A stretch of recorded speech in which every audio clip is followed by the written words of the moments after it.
Boa noite, galera. Tudo bem? Vocês conseguem me ouvir?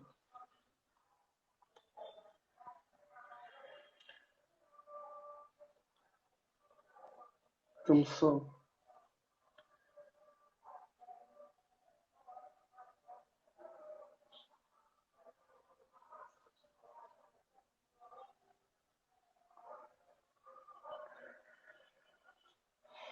A Andressa tá por aí?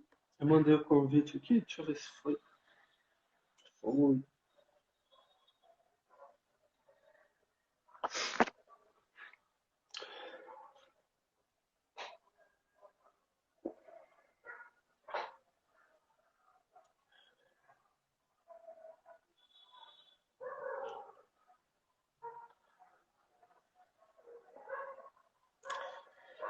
Boa noite, galera. A gente tá só esperando conseguir conectar aqui com a Andressa. Nossa, Olha apertei eu. aqui. Ah, aí sim, aí sim. Deixa eu ajustar aqui essa posição aqui. Peraí, peraí.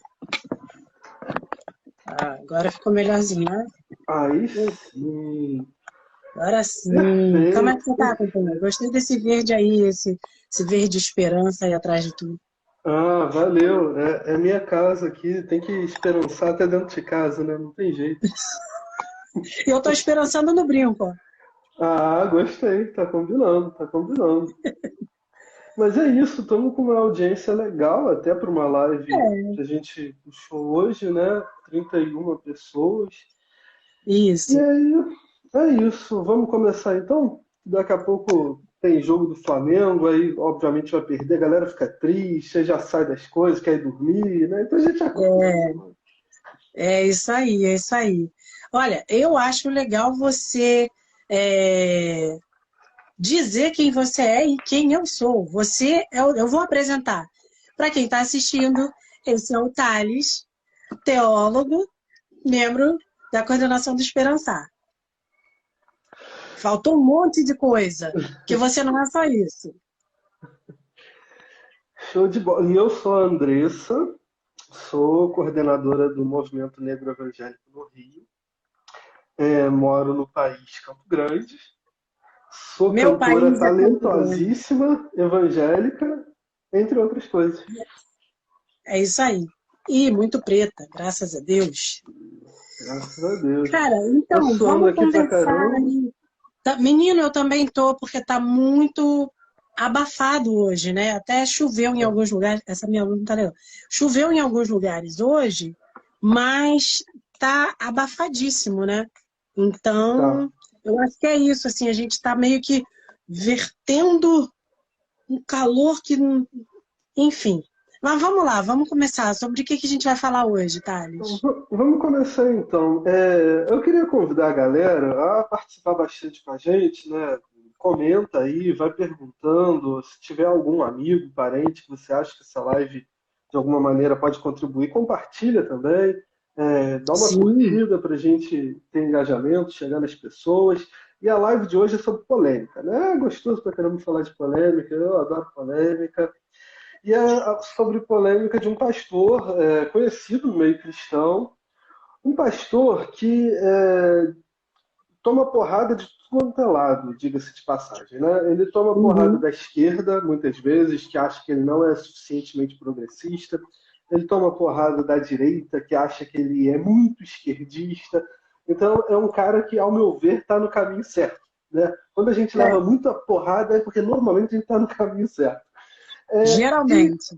geralmente, e dentro desse caminho que a gente acredita que esteja certo, o pastor Ed Renekiewicz, que é pastor da Igreja Batista de Água Branca, em São Paulo, na capital paulista, ele sofreu uma represália. É, Ele teve um sermão dele há alguns meses que ele pregou falando que a Bíblia deveria ser atualizada e que a não atualização da Bíblia a transformava em algo insuficiente, digamos assim.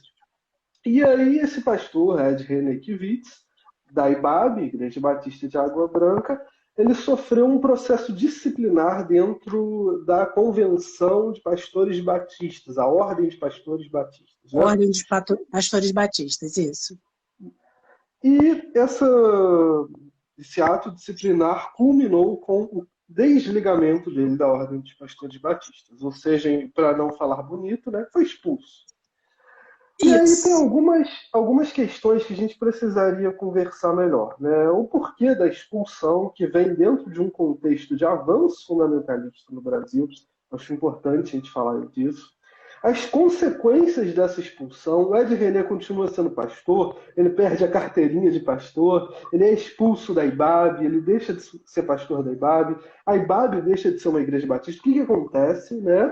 E por fim, o pastor Ed René Kivitz, ele escreveu um documento, que é um artigo teológico, escrito com o título Sobre atualizar a Bíblia insuficiente, na qual ele traz argumentos bíblicos e teológicos para tentar demonstrar por que ele acredita que esse lance de atualizar a Bíblia e de que a Bíblia não atualizada é insuficiente, e porque ele acredita que isso não somente não é uma heresia, quanto é obra do Espírito Santo mesmo. É algo que o Espírito Santo nos conduz em tempos, algo que Lutero fez no tempo dele, algo que vários reformadores fizeram, enfim, por aí vai, né? Algo que Jesus fez no seu ministério terreno, quando ele pegava e lia os escritos judaicos, né?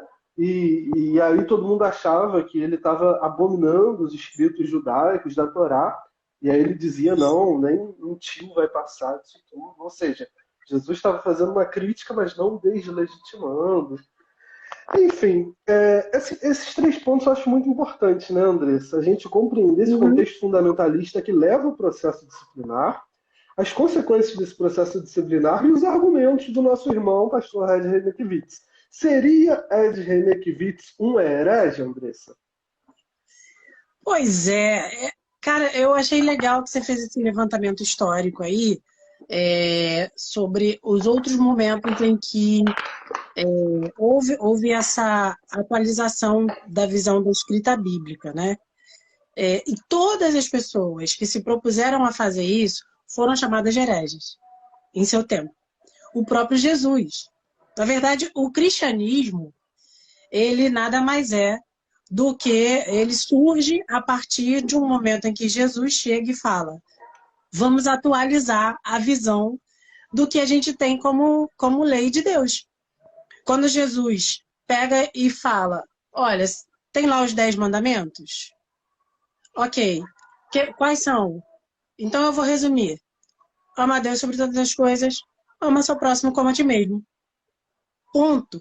Ele resumiu, e aí, assim, enxurradas e enxurradas, e ele passou o tempo inteiro sendo questionado sobre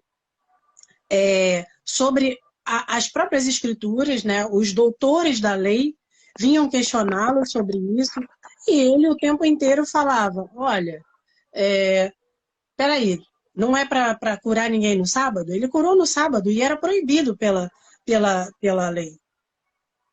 Ué, mas não é para curar, então eu faço o quê? Eu deixo morrer? Tudo que ele fez o tempo inteiro foi trazer uma visão humanizada. Por quê? Porque a leitura, a letra bíblica, pura e simplesmente, se ela é lida de forma literal, ela não é humanizada. Então, o próprio Jesus fez isso, ele humanizou. Não, peraí, tem que ser algo que seja factível para um ser humano normal conseguir viver. E, óbvio, que ele foi chamado de herege, ele foi crucificado, inclusive, por isso. Ele foi entregue para o governo romano para ser crucificado por conta disso, pelos doutores da lei. Que esse era o motivo deles de querer acabar com Jesus. Lutero, quando depois aí já o cristianismo já existe. Porque a gente tem que lembrar que quando Jesus vem, ali não era cristianismo. Ali era o judaísmo e ele, inclusive, não tinha o menor interesse em fundar uma religião.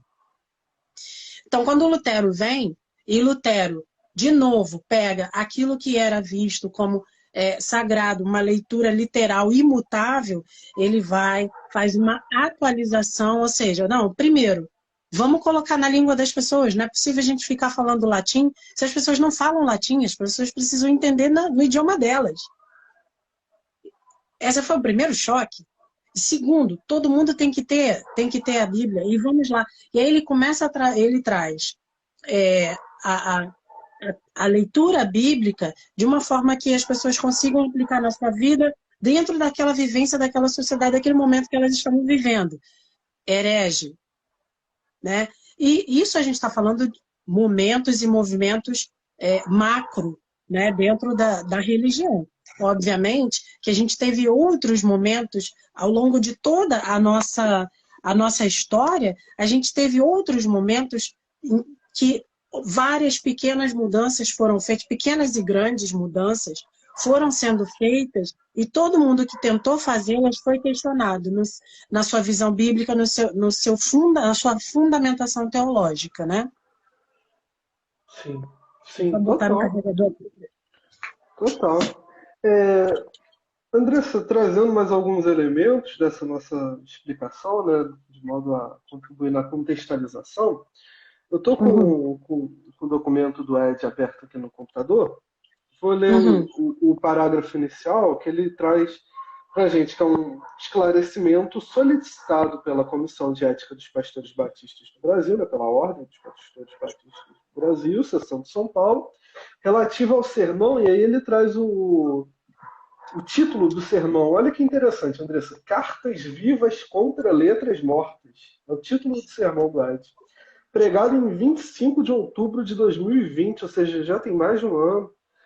E sua respectiva explanação explicada na live do Movimento Casa, que é uma atividade lá da IBAB, em 29 de outubro de 2020.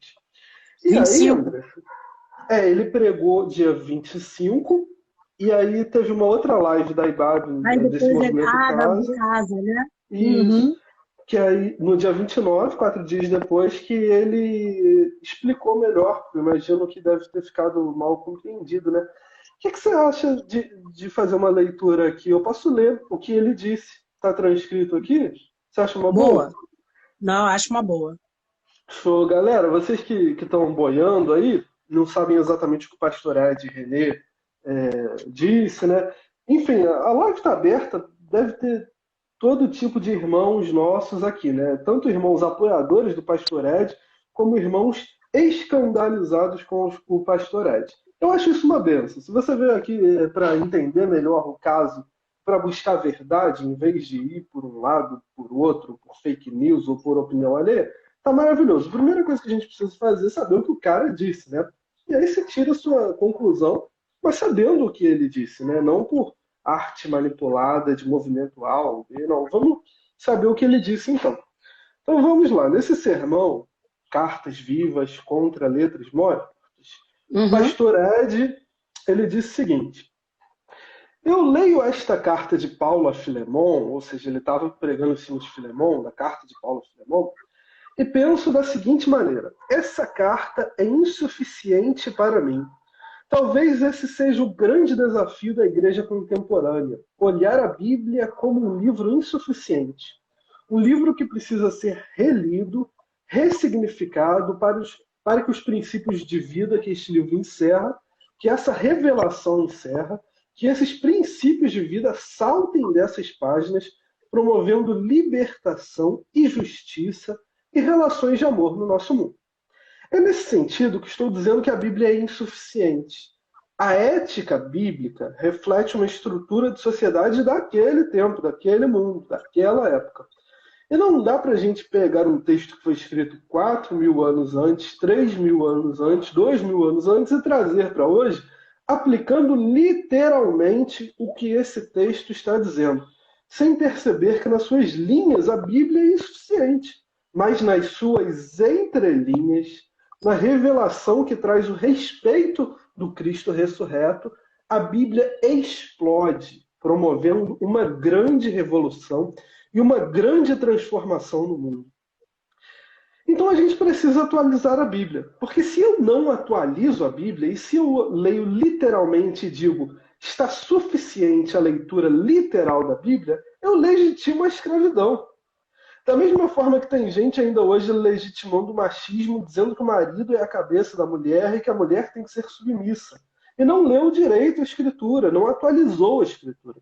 Então, se queremos ser cartas para um novo mundo, e se a igreja quer ser carta para um novo mundo, vamos precisar atualizar as Escrituras.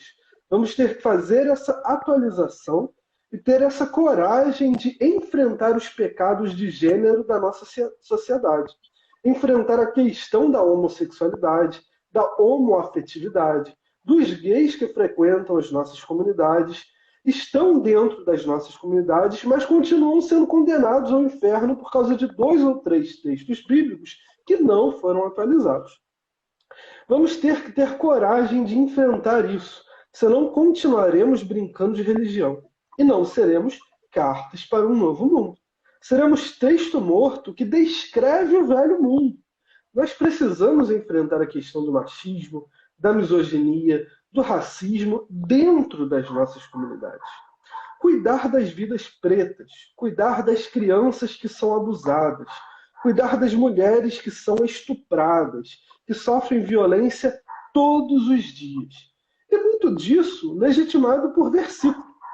Não é mais admissível. Não é mais admissível fazer a transposição literal da Bíblia Sagrada de 2000 anos para cá. Não é mais possível. O mundo mudou. Não é possível ler a Bíblia como se tivéssemos 2000 anos de civilização humana, 2000 anos de Espírito Santo iluminando a igreja. Não é possível. Não é possível tratar a Bíblia como um texto que revela verdades absolutas, porque não somos seguidores de um livro, somos seguidores de Jesus Cristo. E esse texto é a palavra de Deus que é viva, que não é um código moral que diz como devemos nos comportar em sociedade, mas um texto que traz a revelação de Jesus Cristo como Senhor de um novo mundo, de uma nova era, onde as relações de hierarquias estão destruídas e agora somos iguais como irmãos e irmãs. Eu oro a Deus que a palavra de Deus seja atualizada e exploda no seu coração como uma profecia contra todas as relações hierarquizadas e um anúncio profético de relações igualitárias. Em nome de Jesus, sob um mesmo Pai, no poder do Espírito Santo. Que nós sejamos cartas vivas para um novo mundo. E cartas vivas para um novo mundo anunciam novidades. Buscam o que é antigo, atualizam o antigo para o que é antigo, que é vivo, se faça novo, gerando novidades num novo mundo. Então, foi basicamente isso que o Ed leu, Andressa. E a partir disso eu te pergunto, você acha que o pastor Ed, nessas palavras dele, ele cancelou a Bíblia? Ele anulou a Bíblia? Ele disse, crentes, esqueçam a Bíblia e peguem Marx nas mãos. Foi isso que ele fez? Qual a sua interpretação disso? Não. Ele disse para a gente fazer o que, na verdade, a gente já faz sempre. Porque o que o cristão faz é pegar a Bíblia, ler e interpretar, adaptando para a sua realidade, para aquilo que ele está vivendo. E, obviamente, que dentro daquilo que você está vivendo dentro da sua sociedade, né? Então, assim, eu não posso pegar e ler e tentar viver exatamente o que está ali, porque, por exemplo, eu gosto muito de presunto, eu gosto de comer linguiça, e essas coisas seriam proibidas se eu lesse de uma forma literal. Simplesmente isso, né? Então, só que como ele tocou em algo, o grande problema dele foi ele ter colocado dentro do grupo de coisas que ele mencionou, que a gente precisava atualizar a visão, né? A interpretação bíblica, trazendo para a nova realidade que a gente está inserido agora. Dentro de um monte de coisa que ele falou, o grande problema foi quando ele falou dos homossexuais. Se ele não tivesse falado sobre os homossexuais, tivesse falado sobre uma série de outras coisas, não teria causado, não teria tido a gravidade, a repercussão com a gravidade que teve. Porque hoje, o grande problema teológico, eu acho que a gente está num momento da mudança. A gente está vivendo o momento histórico da mudança aqui no Brasil, porque eu não posso dizer que é dentro do evangelho como um todo, porque em outros lugares isso já é visto de outra maneira, porque são realidades diferentes. No Brasil, a gente ainda não passou por isso. Então, eu acho que a gente está num momento histórico no Brasil, onde a questão e a visão bíblica, evangélica, sobre a questão homossexual está em discussão. Ela vai mudar daqui a algum tempo, daqui a algumas décadas, mas ela está em discussão. Então, assim, justamente esse ponto foi o que causou a gravidade toda. Ele não disse para as pessoas pararem de ler a Bíblia. Ele também não disse que a Bíblia não servia, muito pelo contrário. Ele, em momento nenhum, ele invalidou a Bíblia. Ele não está falando da Bíblia como fonte inspiradora daquele que acredita no Evangelho de Jesus. Ele está falando da interpretação bíblica sendo vista hoje por pessoas que estão em 2021, esse texto que é de 4.000 anos atrás.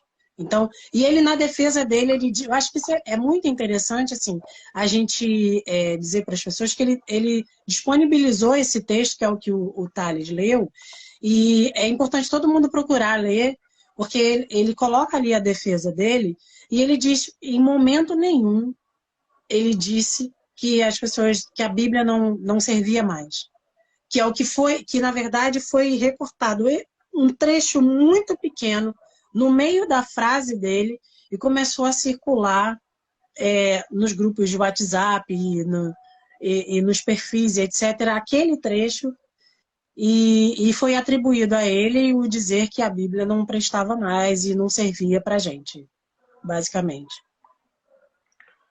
Com certeza, Andressa, maravilhoso, maravilhoso. E assim fica mais claro, né? O pastor Ed, ele não rechaçou a Bíblia. Pelo contrário, ao meu ver, ele, na verdade, ele fez um exercício de valorização da Bíblia, né?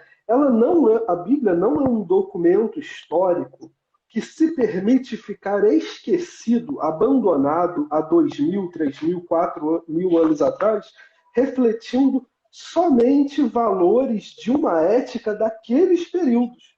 Eu acho que é meio isso que ele tenta demonstrar, né? A Bíblia não é um tesouro que tem que ficar dentro de um baú esquecido. Pelo contrário, ela deve ser utilizada como algo vivo. Se nós cremos que na Bíblia nós encontramos a presença de Jesus que é vivo, como esse Jesus que é vivo não se manifesta mediante as questões contemporâneas da nossa vida cotidiana? E várias questões não estão do nosso cotidiano, né? Não tinham como ser abordados naquele momento histórico da Bíblia, porque simplesmente não existiam. Então, nesse sentido, a gente precisa pegar a ética bíblica para ler as questões do nosso tempo. E o Ed até usa alguns exemplos no texto dele que chegam a ser meio pé na porta, né?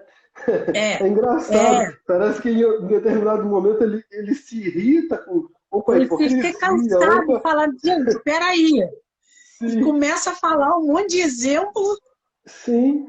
E um exemplo, eu acho que muito latente, que ele traz é da pornografia, por exemplo.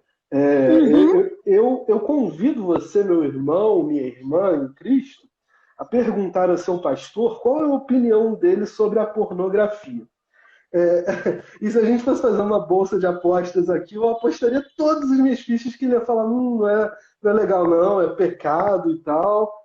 E aí, depois disso, pede para ele te mostrar na Bíblia a palavra pornografia e Jesus falando que aquilo é pecado. Não existe a palavra pornografia na Bíblia. Não existe Jesus falando que a pornografia é pecado. Então, aquele pastor da sua igreja, da sua comunidade, enfim, cara, pode ser até um pastor da Universal, né? Para usar um exemplo da Mundial, que vai dizer para você, não, meu irmão, minha irmã, evite a pornografia, isso é pecado. Ele vai estar fazendo um exercício de atualização da Bíblia a partir de princípios éticos da Bíblia para pensar situações contemporâneas. E é exatamente Uhum. isso que o Ed defende, né? É exatamente isso que ele tenta demonstrar. E eu sinceramente acredito, Andressa, não sei se você concorda, que a polvorosa tão grande, que a dificuldade tão grande, que a resistência tão grande ao texto do Ed, ela venha não por de fato uma honestidade em entender o que o Ed fala e ir na contramão disso, mas vem no bojo de um momento de crescente fundamentalismo evangélico no Brasil, onde um Exato. pastor que se apresenta como uma figura mais progressista tem que ser podado logo. Porque se ele não for É podado isso logo, aí. ele pode se tornar uma figura cada vez mais perigosa para o bolsonarismo, para o fundamentalismo, para essa merda toda que está aí. Né? Você concorda com isso? Acho que é um pouco disso? Não, não, isso é a essência do que aconteceu. Quem fez isso sabe que ele não falou para se rasgar a Bíblia. Sabe que ele não falou para incluir textos novos na Bíblia. Sabe exatamente o que ele disse. Mas foi um ato de desonestidade. Agora, eu acho legal, o Thales, assim, tem algumas pessoas falando aqui, por isso que você está falando, às vezes eu estou olhando aqui um pouco, o pessoal comentando. Primeiro, o pessoal perguntou onde acha esse documento, esse texto que o Ed disponibilizou. Você sabe onde as pessoas podem encontrar? Eu não sei onde as pessoas podem achar, porque chegou para mim por WhatsApp, mas eu acho que a gente no Esperançar a gente pode fazer esse trabalho e disponibilizar, ou tentar disponibilizar, botar um link, né? A gente com Eu acho certeza que dá, vai. né? Deixa eu ver se eu até consigo botar aqui, não sei se eu consigo colocar aqui no Isso. chat o texto, né? Não sei. Se eu Vê se conseguisse, você seria consegue bom. colocar no link, e aí coloca aqui e tal, porque o pessoal está pedindo.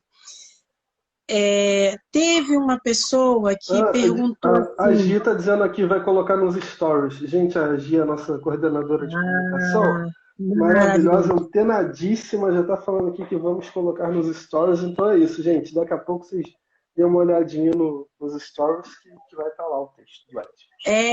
Mas é importante, assim, tem a pregação dele do dia 25 de outubro de 2020. Depois tem esse outro dia 29 de outubro, né, que ele fala no Casa. E tem esse vídeo que ele fez e divulgou na sexta-feira sobre o desligamento dele da igreja. É importante você ler, porque assim, a gente está num momento em que tudo vem muito recortado, né? E é justamente isso que aconteceu com o Ed. Assim, ele foi muito vítima de recortes, as pessoas fizeram muito recorte da fala, e dá para você assistir, a pregação não é longa demais, o Ed não faz pregação muito longa, e é importante para entender, para atualizar, para se contextualizar. Teve uma pessoa que perguntou assim, mas como é que seria? Cadê? Deixa eu ver aqui. Ai, foi a Mel Poesia, Mel Sobreira. Ela perguntou como seria feita essa atualização na prática? Alguns textos seriam excluídos? Acrescenta-se novos textos? Thales, você como teólogo, como é que isso é feito? Então, Andressa, eu tenho um palpite sobre isso. Acho Uhum. que eu não sou muito da linha de verdades absolutas, então eu tenho impressões e vou compartilhar a minha impressão. Eu compreendo que existem na Bíblia valores, questões, principalmente a partir de Cristo, a partir da mensagem de Cristo, que são transcendentais, ou seja, são valores transcendentais. Quando Jesus coloca, por exemplo, o seguinte ensinamento: tudo que vós quereis que as pessoas vos façam, fazei vós também. Jesus não está colocando ali um mandamento de ordem moral, ele está colocando um valor. Esse valor é o respeito, a empatia, a consideração de que tudo que eu quero fazer, eu devo, tudo que eu quero que as pessoas me façam, eu devo fazer também. Ou seja, eu devo sentir a dor do outro em mim e eu devo sentir o desejo do outro em mim e eu devo sentir a alegria do outro em mim, e eu me torno parâmetro ético de amor, porque eu sei bem quando eu me sinto amado. Eu sei bem quando eu me Uhum. sinto querido e incluído. Então, eu acho que como chave hermenêutica interpretativa, para a gente fazer essa atualização da Bíblia, a gente precisa, como primeiro passo, compreender a partir da mensagem de Jesus quais são esses valores transcendentais. Repito, valores, não são mandamentos, não é lista de regras, não é isso. São valores. Né? Quando Jesus coloca no Sermão da Montanha ali que bem-aventurados são os que choram, porque eles serão consolados, pergunte a si mesmo o que Jesus está querendo dizer com isso. Qual é o valor por trás desse versículo? Será que não é um valor de acolhimento aos que choram? Será que não é um valor de consolo, de refrigério, né? Então, esse é um ponto, é uma questão. A outra questão que eu colocaria para a gente pensar os valores éticos e transcendentais da Bíblia é o seguinte: a Bíblia nos diz lá em 2 Coríntios 3,17 que Deus é Espírito. 2 Coríntios 3,17, Deus é Espírito. E onde há o Espírito de Deus, aí há a liberdade. Isso me traz para duas questões. A primeira, mediante Deus, eu, enquanto cristão, enquanto filho, enquanto amigo de Jesus, tenho que ter a liberdade de me colocar mediante Jesus, perguntando a Jesus e muitas vezes fazendo desabafos a Jesus no sentido de que Deus, eu não estou entendendo. Eu não estou entendendo o porquê disso aqui na Bíblia. Eu não tô ent... O meu relacionamento íntimo com Cristo tem que me permitir a liberdade. Isso é uma demonstração da presença do Espírito Santo na minha vida. Então, enquanto eu tiver medo mediante o texto bíblico, enquanto o texto bíblico me trouxer mais um senso de condenação, de peso, de algo ortodoxo, de algo, sabe, que me traz, de fato, mais dificuldades do que bênção em si, eu não tenho um relacionamento de fato íntimo com Cristo. Essa é a segunda coisa que eu acho muito importante.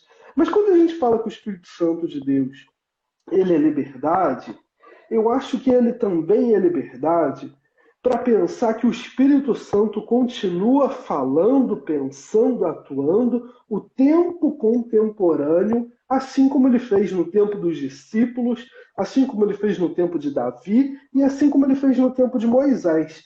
Se nós não pensarmos como se aplica a Bíblia Sagrada em nosso tempo especificamente, nós corremos o risco de sermos idólatras, porque nós trazemos um tempo histórico como objeto de idolatria, ou seja, eu vou valorizar apenas o que o Espírito Santo colocou para aquele tempo histórico e vou rechaçar a potência do Espírito Santo de falar e operar de maneira única, de maneira particular para o meu tempo histórico.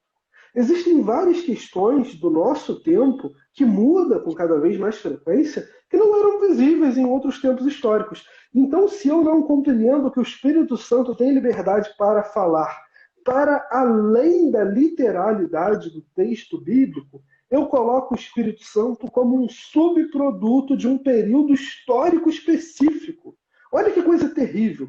Eu transformo o Espírito Santo num subproduto de um período histórico de 2.000 anos atrás, de 3.000 anos atrás, de 4.000 anos atrás, e digo ao Espírito Santo, não, você não tem liberdade para agir e falar nesse tempo histórico como você fez em outros tempos.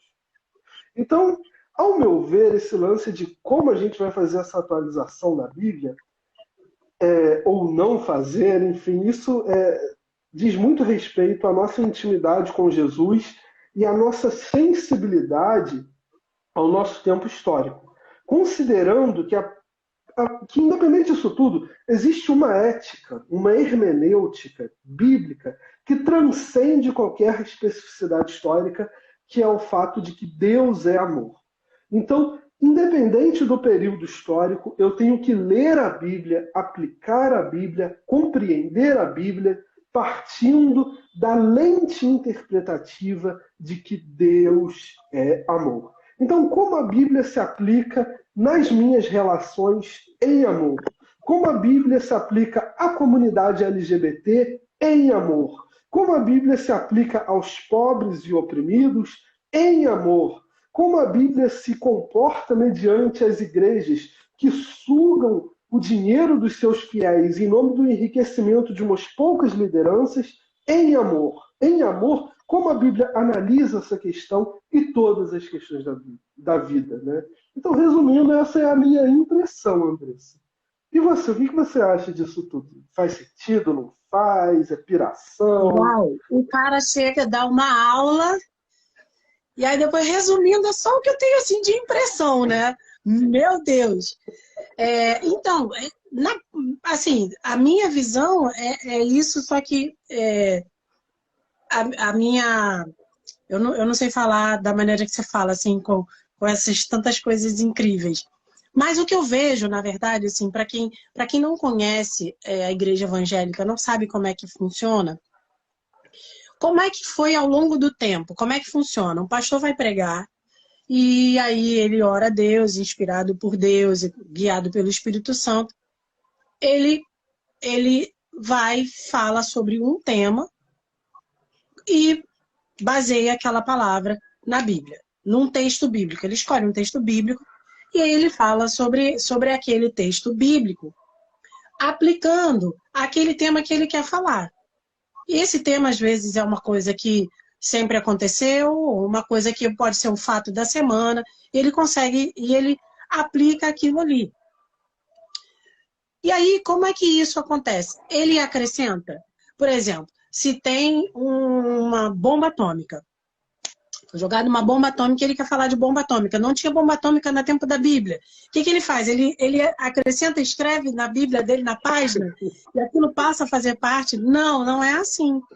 É a interpretação que vai mudar, ou seja, ele vai ler o mesmo texto, mas na hora dele explicar, ele vai explicar contextualizando. Foi assim que aconteceu, por exemplo, quando as pessoas começaram a se divorciar e casar com outras pessoas sem que o seu ex-cônjuge estivesse morto. Porque na Bíblia diz que, né, se você divorcia, você não pode casar. Ele até permitia, mas você não pode casar. Ou então, se você divorciou e você quer casar de novo, o seu ex, né? Só quando o seu ex não for mais vivo. Jesus até trata desse tema. E aí passa o tempo. Como é que hoje você vê nas igrejas evangélicas os pastores celebrando casamentos de pessoas divorciadas que não necessariamente têm o seu ex-cônjuge morto, né? Inclusive, eu cheguei a ver isso nos anos 80, seus pais ainda talvez nem se conheceu ainda, Thales. Mas, assim, isso há um tempo atrás, por conta do entendimento literal da Bíblia, já aconteceu situações, como, por exemplo, eu me lembro de ter ouvido quando eu era criança, a minha mãe comentando que na igreja de uma amiga dela, tinha uma irmã que estava orando para a mulher de um irmão morrer, porque eles queriam se casar.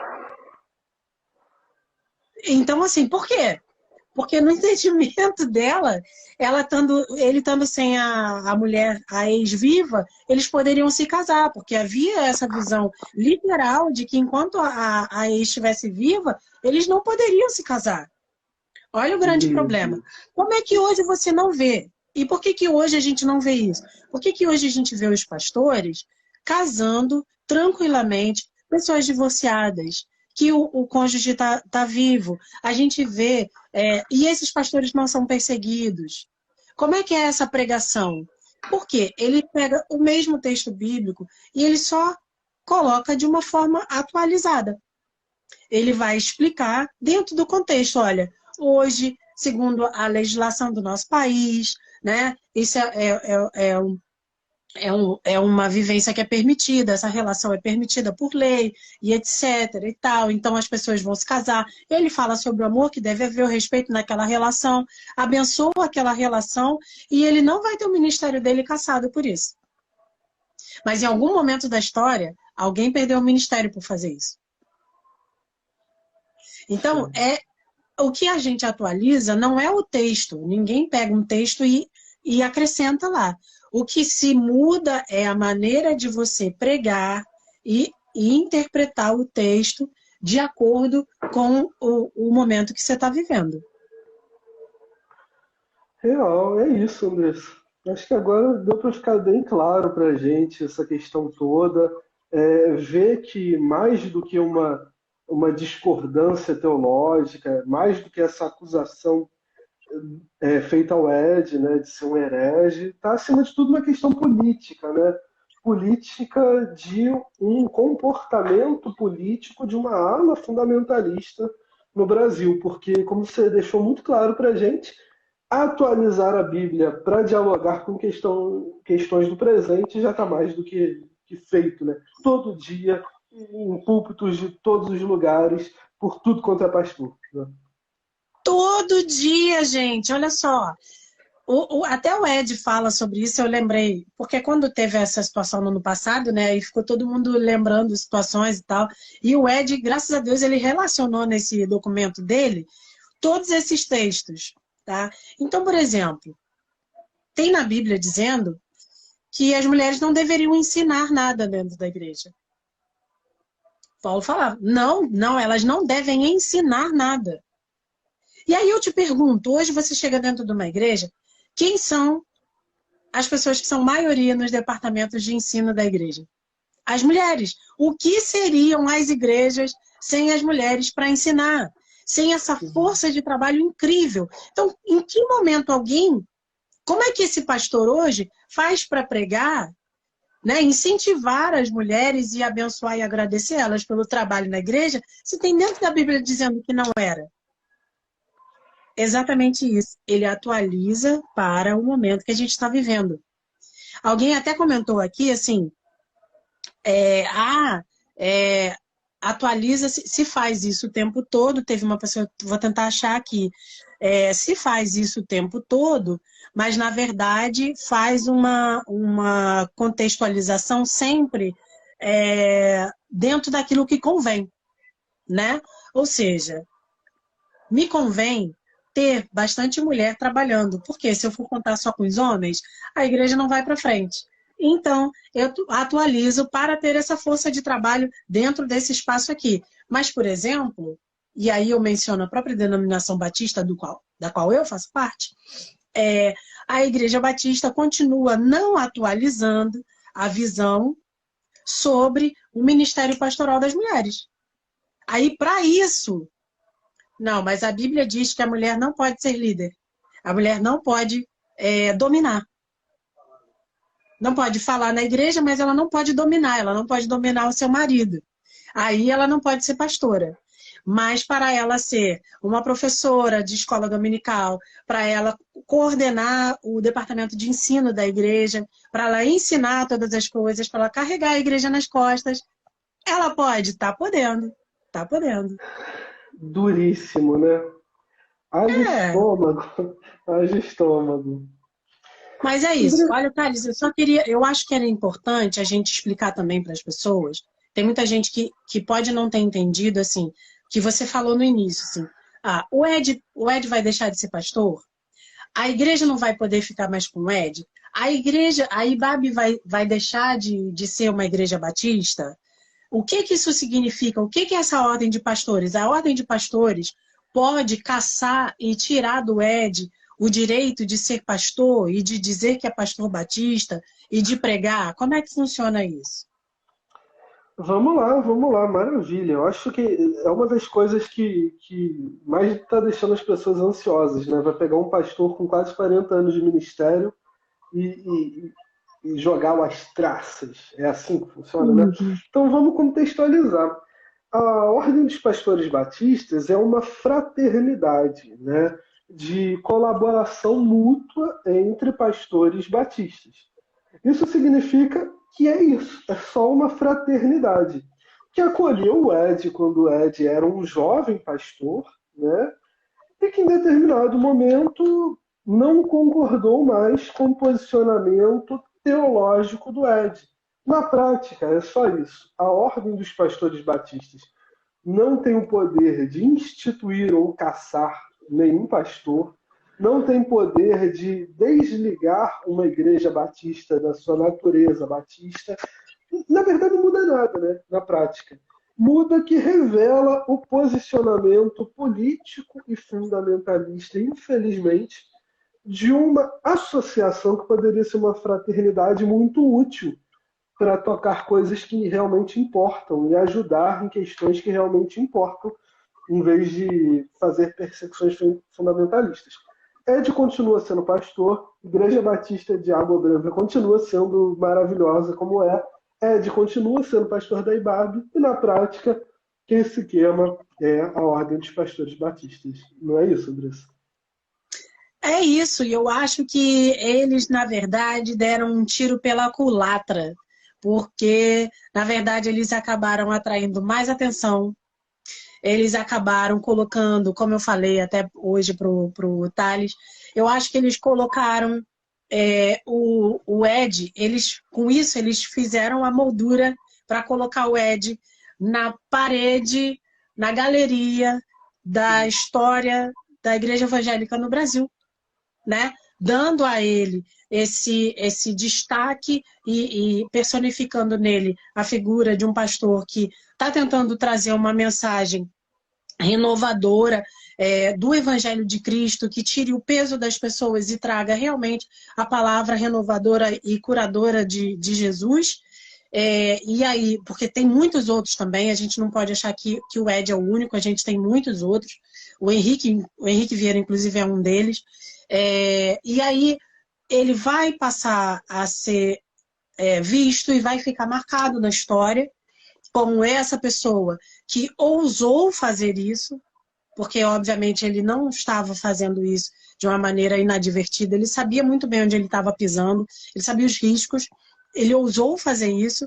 Por quê? Porque há uma necessidade e a gente não pode mais ignorar a necessidade de se incluir as novas configurações sociais, tanto de relações amorosas, quanto de configurações familiares, e ele colocou isso. Então, é basicamente isso, a gente vai acompanhando, é importante todo mundo ir buscando mesmo informações e apoiar o Ed, apoiar a IBAB, apoiar todo mundo que está aí lutando contra essas forças que tentam transformar esse país num evangeliquistão.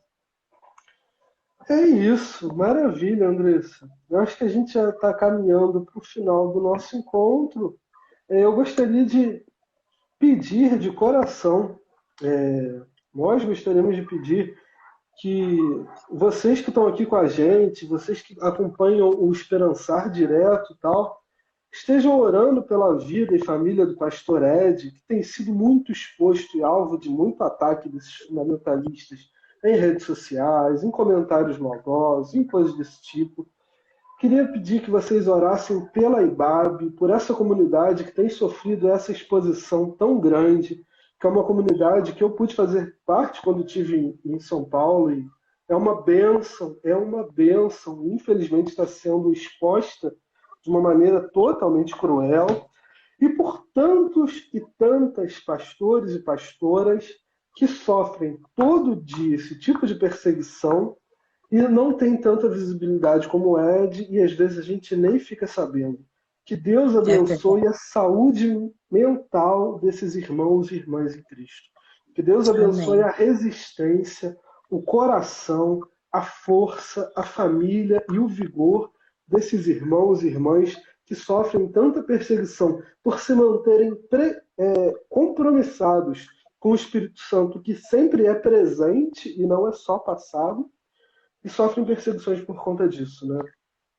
Amém. Acho que é isso, Andressa. Finalizamos aqui, então? Acho que sim. Acho que deu para explicar para as pessoas, contextualizar e também manifestar o nosso apoio aí ao pastor e aos outros tantos, né, profetas do Senhor do nosso tempo. Amém. Então, muito obrigado pela sua companhia maravilhosa, Andressa. Muito Obrigada obrigado pela galera que esteve aqui com a gente, comentando, interagindo, agitando. E até a próxima, galera. Que Deus abençoe muito a noite de vocês. Um fraterno abraço. Tchau, tchau.